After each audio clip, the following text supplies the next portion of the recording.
But if I told you कि gym में कम time spend करने से तुम ज़्यादा अच्छे रिजल्ट्स ले सकते हो या ज़्यादा मसल गेन कर सकते हो। ज़्यादातर लोगों को ऐसा लगता है कि अगर वो अपने वर्कआउट में ज़्यादा से ज़्यादा सेट्स लेंगे या बहुत सारी एक्सरसाइज एक साथ करेंगे तो उन्हें बेटर रिजल्ट्स मिलेंगे, but that's where you're wrong. That is not the case at all. Let me introduce you to the concept of having low volume and high intensity in your workouts. So let's begin. अब देखो, problem क्या है बहुत ज़्यादा train करने में, है ना। प्रॉब्लम ये है कि फॉर एग्जाम्पल कि तुम 5 सेट लगा रहे हो एक एक्सरसाइज के, तो इससे क्या होगा, 5 सेट लगाने का मतलब ये नहीं है कि तुम्हारा हर एक सेट प्रोडक्टिव होगा। जैसे जैसे तुम सेट्स इंक्रीज करोगे वैसे वैसे तुम्हारी फटीक भी इंक्रीज होगी, और जैसे जैसे तुम्हारी फटीक इंक्रीज होगी तुम्हारी परफॉर्मेंस सेट बाय सेट कम होने लगेगी। इससे क्या होगा कि तुम मसल को स्टिमुलेट करने की जगह उसको फटीक ज़्यादा करोगे, और जितनी ज़्यादा मसल फटीक होगी उसको उतना ही टाइम लगेगा रिकवर होने। जो मेन, जिसे बोलते हैं ना कि प्राइमरी स्टिमुलस था या जो मेजोरिटी ऑफ द स्टिमुलस था, वो तुम पहले और दूसरे सेट में लगा चुके हो अपने मसल के। उसके बाद you are just trying to fatigue out the muscle and that is not the way to train. तो इसका इसका इसका क्या मतलब है? इसका ये मतलब है ज़्यादा से ज़्यादा तुम जिम में टाइम स्पेंड करोगे, इसका मतलब ये नहीं है कि तुम्हें उतने रिजल्ट्स मिलेंगे। एक स्टिमुलस में और एक फिटीग में फ़र्क क्या है? देखो, जब तुम ट्रेन करते हो तुम्हारी मसल्स फटीग भी हो रही हैं और उन्हें स्टिमुलस भी मिल रहा है, बट द थिंग इज कि तुम्हारा तुम्हारा मतलब कैसे बोलूँ, तुम्हारा मेन एम या तुम्हारा मेन पर्पस ट्रेनिंग का ये नहीं होना चाहिए कि तुम्हें अपनी मसल को ज़्यादा से ज़्यादा फटीग करना है, ज़्यादा से ज़्यादा थकाना है। तुम्हें अपनी मसल को स्टिमुलेट करना है, तुम्हें अपनी मसल को इतनी इन्फॉर्मेशन देनी है कि उसे ये चीज़ रियलाइज़ हो कि okay we need to grow ourselves. क्योंकि अगर तुम मसल को फटीग करोगे तो उसे रिकवर करने में भी तुम्हें बहुत टाइम लगेगा, और अगर मसल स्टिमुलेट होगी तो वो रिकवर भी जल्दी होगी, और हो सकता है तुम अगले वर्कआउट में और बेटर पुश कर पाओ। तुम्हारा पर्पस ये रहना चाहिए कि तुम्हें मोस्ट स्टिमुलस निकालनी है अपने मसल से, और कम से कम फटीग रखनी है। देखो, फटीग तो होगी muscle, but the thing is तुम्हें जितना कम रख सकते हो फटीग, जितना कम अपने मसल को फटीग कर सकते हो उतना कम फटीग करके उसको उतना स्टिमुलेट देना। मतलब तुम ऐसे समझो कि फॉर एग्जांपल, अगर मैं अगर तुम ट्रेन करते हो जाके, तो तुमने ये चीज़ नोटिस करी होगी, जो पहला और दूसरा सेट होता है तुम्हारी किसी भी एक्सरसाइज का, या फिर फॉर एग्जांपल तुम let's take bench press, dumbbell bench press for example, जो तुम पहला सेट लगाओगे अपनी बेंच का, वो उसमें तुम्हारी पूरी एनर्जी होगी, उसमें तुम अपने आप को ढंग से पुश कर पाओगे, तुम थके हुए फील नहीं करोगे, है ना। उसी टाइम पे तुम्हारी मसल को सबसे ज़्यादा स्टिमुलस मिलती है। एंड एज यू प्रोग्रेस, जैसे तुम सेकंड सेट पे जाओगे, थर्ड सेट पे जाओगे, तुम्हें एक चीज़ रियलाइज़ होगी, तुम्हारे अंदर उतनी एटीपीज ही नहीं है, तुम्हारे अंदर उतनी एनर्जी ही नहीं है कि तुम लोग पुश कर पा रहे हो, तो तुम्हारी मसल पे उतनी स्टिमुलस नहीं होगी, फिर तुम और चीज़ों से कोशिश कर रहे होगे। तुम हो सकता है अपने शोल्डर का ज़्यादा यूज़ करो पुश करने के लिए, क्योंकि अब तो तुम्हारी मसल जो है वो फिटीग हो चुकी है, तो सपोर्टिंग मसल्स काम में आ रही है। You get the point, right? I think मैं ओवर कॉम्प्लिकेट कर रहा हूँ। तो इससे हमें क्या सीख मिली कि कम से कम फटीग में ज़्यादा से ज़्यादा स्टिमुलस करने की हमें हमारे वर्कआउट्स में कोशिश करनी है। अब मैंने स्टार्टिंग में बात कही थी the concept of having low volumes in your workout. Low volume का मतलब क्या? लो वॉल्यूम का ये मतलब नहीं है कि तुम जिम में जा रहे हो, तुमने सिर्फ एक सेट किया and you leave the gym. That is not the thing. मतलब तुम क्वालिटी सेट्स को ज़्यादा प्रायोरिटाइज कर रहे हो। फॉर एग्जाम्पल, तुम्हारा चेस्ट डे है, ठीक है, तुम्हें जाके चेस्ट अच्छे से ट्रेन करनी है, तो तुमने ये चीज़ सोची कि मैं चेस्ट की 2 एक्सरसाइजेस करूँगा। फॉर एग्जांपल, तुमने एक बेंच रख ली, एक कोई भी बेंच प्रेस रख ली, और दूसरी तुम फॉर एग्जांपल रख रहे हो may be cable cable cable press, है ना। तो तुमने ये चीज़ सोची कि हाँ, मैं जाऊँगा और मैं सिर्फ 2 सेट्स करूँगा दोनों एक्सरसाइजेस के, पर उन 2 सेट्स में मैं अपनी पूरी इंटेंसिटी लगा के उन 2 सेट्स को परफॉर्म करूँगा। That is what I call having low volume in your workout. मतलब तुमने बहुत सारे सेट्स नहीं रखे और तुम हर सेट में फेलियर तक जाने की कोशिश नहीं कर रहे हो। तुमने सिर्फ 2 सेट्स रखे, या फिर कुछ लोगों के लिए हो सकता है वो 3 सेट्स हों, जिनके अंदर उनको पता है कि वो 3 सेट में अपनी टारगेटेड मसल को, सिर्फ अपनी टारगेटेड मसल को फेलियर तक लेके जाए। तो मे बी तुम्हारे केस में हो सकता है वो 3 सेट हों, तो तुम उन 3 सेट में सिर्फ और सिर्फ अपनी टारगेटेड मसल का यूज करके, अपनी टारगेटेड मसल को हाईएस्ट इंटेंसिटी पे ट्रेन करके वो सेट्स परफॉर्म कर रहे हो। उनको मैं बोलूँगा लो volume and high intensity sets. और वही वही वो सेट्स हैं जो क्वालिटी सेट्स होते हैं। तुमने सुना होगा ना, क्वालिटी रेप्स, क्वालिटी सेट्स, वो यही है जिसके अंदर तुम मेजर काम करवा रहे हो अपनी मसल से। और अगर तुम इस पॉइंट के बाद, जब तुम्हारी मसल फटीग हो चुकी है एंड एवरीथिंग इज ओवर, उसके बाद अगर ट्रेन कर रहे हो ना, तो I think those are junk sets, मतलब उनका उनका एज सच कोई तुम्हें रिवॉर्ड नहीं मिलेगा, या फिर तुम्हें इतने प्रोडक्टिव सेट्स नहीं है। वो उल्टा हो सकता है तुम्हारी रिकवरी में टाइम हो, या फिर मे भी तुम्हें भगवान ना करे इंजरी ही हो जाए। पर देखो इसमें इसमें यही कैच है, अगर तुमने 2 सेट लिए हैं, you need to make sure that those 2 sets are really really good. मतलब ऑल इन जाने तुम्हें उन सेट्स में, ऑल इन, मतलब तुम्हारे दिमाग में ये चीज़ होनी चाहिए कि इस एक्सरसाइज के मैं 2 ही सेट करूंगा, पर ये सेट ऐसे होने चाहिए कि इससे बेटर मैंने कभी ना की हो। मतलब समझ रहे हो, you need to go all in उसमें। मतलब वो एक ऐसा सेट होना चाहिए ना, मतलब तुम्हें बाद में रिग्रेट ना हो कि यार मे बी मैं 1 रैप और जा सकता था या 2 रैप और जा सकता था। क्योंकि जो वो फेलियर वाले रैप्स होते हैं ना लास्ट के, फॉर एग्जाम्पल तुमने 2 सेट लिए बेंच प्रेस के, है ना, और मे बी तुम 20 किलो उठा रहे हो, मे बी तुम 20 किलो उठा रहे हो, ठीक है, 20 किलो से तुम 10 रैप्स के अराउंड निकाल सकते हो। So what I want you to do कि तुम्हारा जब सेट स्टार्ट हो, warm up, don't include your warm up set, all right, warm up set तुम ले सकते हो, बट वही है ना, वार्म अप सिर्फ वार्म अप के लिए लेना है। 2 वर्किंग सेट होने चाहिए, 2 या 3 वर्किंग सेट मेरे साथ। मैं अपने केस के लिए बता रहा हूँ, जैसे मैं 2 वर्किंग सेट लेता हूँ, तो मेरा ये रहता है कि जो मेरा पहला सेट है, मुझे उसमें इतना ज़्यादा पुश करना है ना अपने आप को, मुझे अपने आप को इतना ज़्यादा पुश करना है कि मतलब फॉर एग्जाम्पल मैंने कहा था कि 20 kg से तुम बेंच प्रेस मार रहे हो, राइट, तो तुम्हारे 10 रैप निकल रहे हैं। What I want you to do कि तुम 10 के बाद जो तुम्हारा 11वां रैप हो, वो 12वां रैप हो, उसमें तुम ऑल इन चले जाओ। फर्क नहीं पड़ता तुम्हारा वेट यहाँ पे आके रुक गया, बट कोशिश करते रहो, कोशिश करते रहो। दैट इज द रैप जहाँ पे तुम्हारी मसल को एक्चुअली स्टिमुलस मिलेगी, और उसे ये चीज़ रियलाइज होगी कि हाँ हमें ग्रो करना पड़ेगा अपने नेक्स्ट वर्कआउट में। If you don't do this, trust me, you have to अपने नेक्स्ट वर्कआउट में इसको ज़रूर ट्राई करना, प्लीज़। एंड 2 से 3 सेट, 3 सेट भी मेरे लिए बहुत ज़्यादा है। मैं मानता हूँ कि 2 set is the sweet spot for me. मे भी हो सकता है तुम्हारे लिए 3 हो, मे भी हो सकता है तुम्हारे लिए 1 सेट हो। तुमने हाई इंटेंसिटी और लो वॉल्यूम ट्रेनिंग तो करी है ना, तुम्हें एक चीज़ रियलाइज़ होगी कि जब तुम ये करोगे ना, तुम फटीग्ड नहीं फील करोगे।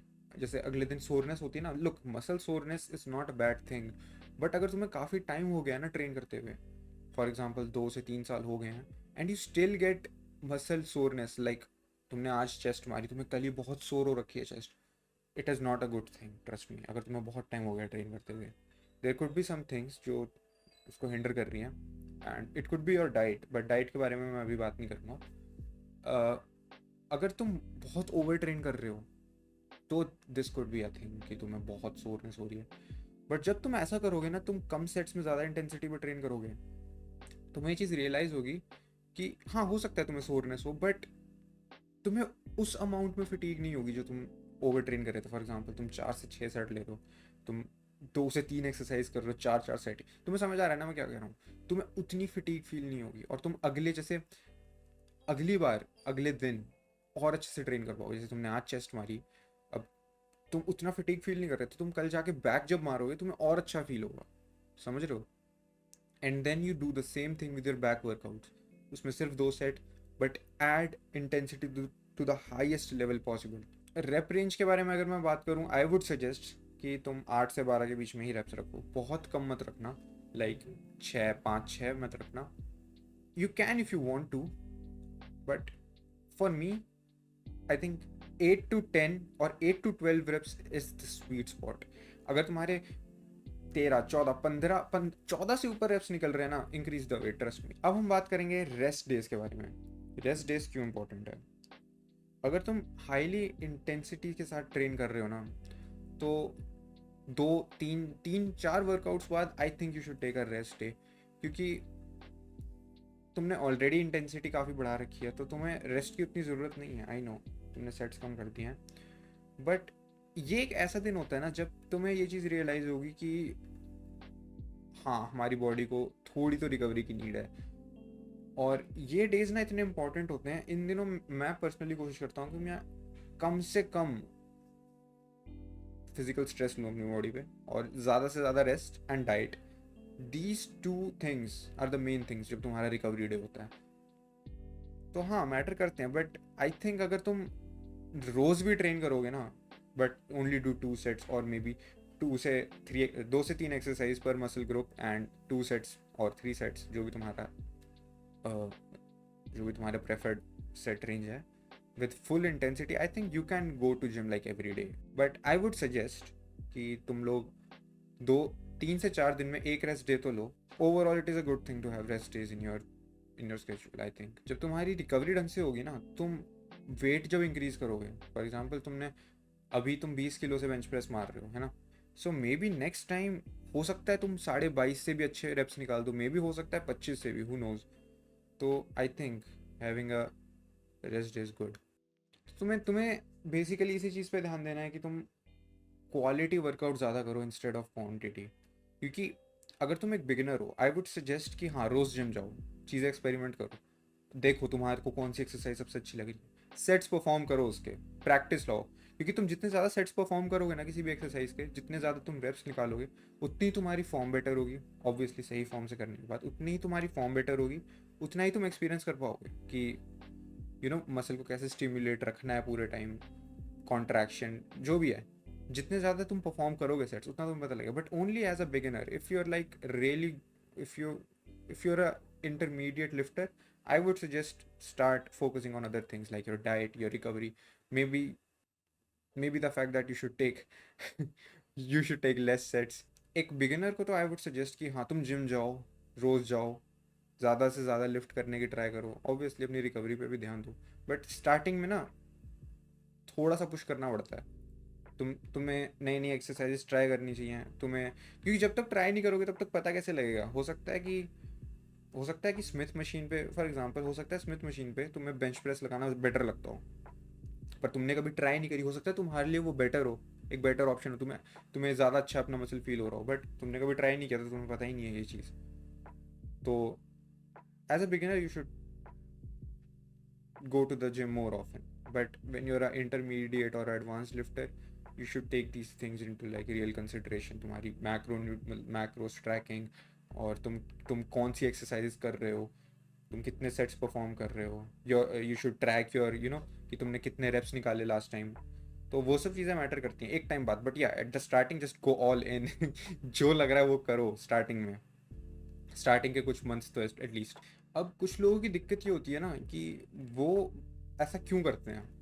ऐसा तो है नहीं कि एक दिन उनके दिमाग में चीज़ आ गई ऐसा करनी, उन्होंने कहीं ना कहीं से ये चीज़ देखी होती है. फॉर एग्जांपल तुम किसी को आइडलाइज करते हो, किसी की बॉडी तुम्हें बहुत अच्छी लगती है, और वो बंदा जिम में लगा रहा है 3 एक्सरसाइज पर मसल ग्रुप, 6 6 सेट. हो सकता है वो बंदा नेचुरल भी ना हो. तो तुम्हें अपने लेवल को देख के वो चीज़ करनी चाहिए, तुम किस लेवल पे हो. हो सकता है वो बंदा अपने लिए सही कर रहा हो सकता है उसके लिए, उसकी बॉडी के लिए वो बेटर चीज़ हो, जो भी है. But I don't recommend doing any of this stuff unless and until you know what you're doing, especially to a beginner. Like 6 6 7 7 6 set लगाना पर muscle group, do you know how much fatigue your muscle will get. Most of the people who do this are like really into body building, जो बहुत sets लगा रहे हैं, high volume high intensity sets लगा रहे हैं ना, most of the people are on like substances. Those guys are not natural. तो आई डोंट थिंक कि तुम्हें अपने आप को किसी से कंपेयर करने की ज़रूरत है. And if you are doing more sets, you are increasing the chances of getting yourself injured. वो भी चीज़ है.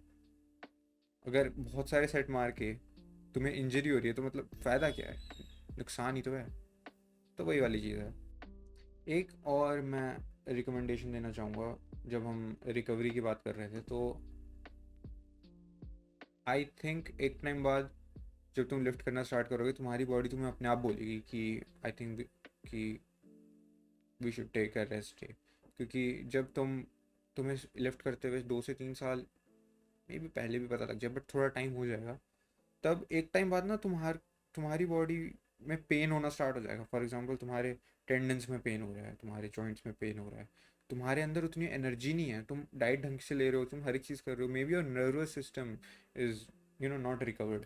तो एक टाइम बाद जब तुम्हें ऐसी फीलिंग आने लगे ना कि या I think I should take a day और टू, मतलब 2 या 3 दिन कम से कम ऑफ ले लेना चाहिए, तो तुम्हें ले लेना चाहिए. Listen to your body, specially if you are like not that young. So yeah, that that's it. These are the only things that I wanted to talk about. And yeah, अगर तुम्हारे अगर तुम्हारा अगर तुम मेरी बातें सुन रहे हो और तुम्हारा वर्कआउट अगली बार अच्छा जाए, so do let me no. और अगर तुम्हें कोई बात शेयर करनी है, या फिर तुम्हारे कोई तुम्हारे अलग व्यूज़ हैं, तुम्हारे अलग पॉइंट ऑफ व्यू हैं, तो do let me know in the comments down below. And I will see you in another one. Bye.